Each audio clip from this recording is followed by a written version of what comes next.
Well, that finale took a turn I definitely wasn't expecting.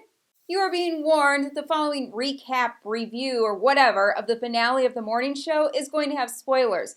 Honestly, I don't know how we could talk about this without spoiling it. So if you haven't seen it, hit pause and come back in a minute, and then, I'll spill the tea.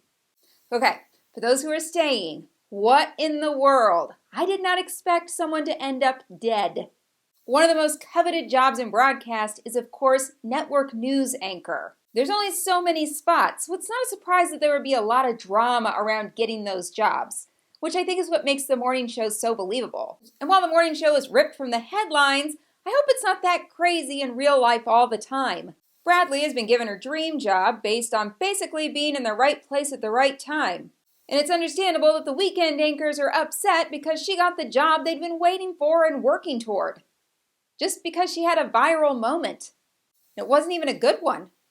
Alex is so defined by her job that it's almost as if nothing else matters, and she will use whatever means necessary to stay on top. What blew my mind was how they portray the loyalties of the staff to those that they're anchored to. Oh, I guess their job title makes total sense now.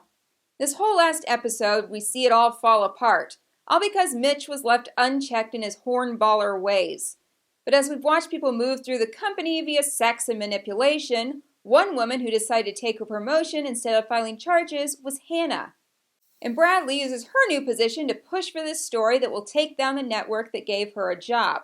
She pushes Hannah to give her all the details, and it is clear that Hannah is not over what happened to her, and that she's been pushed too far. In the pursuit of truth, they've just unlocked this major PTSD moment.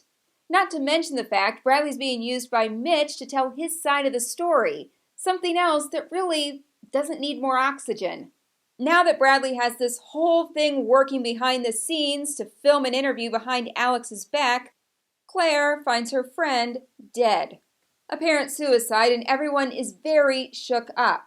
When everything comes out into the open, Alex loses her mind and ultimately speaks out against Mitch and even herself.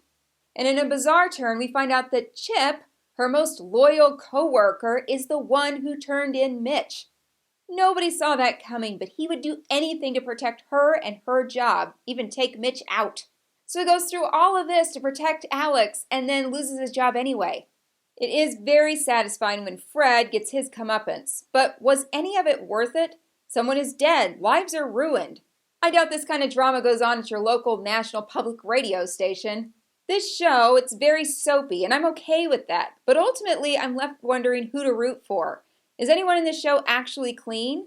I initially thought Bradley was the hero, but the more I watched, the more I was convinced that she just is as sneaky and as much of a problem as anybody else. Ultimately, I think Alex becomes her own hero, and I want to believe that her heart change was real and not just a calculated move for the cameras. Changing a culture of sexual harassment and abuse within a workplace is a complicated matter, and watching that play out on TV leaves you feeling a little complicated too.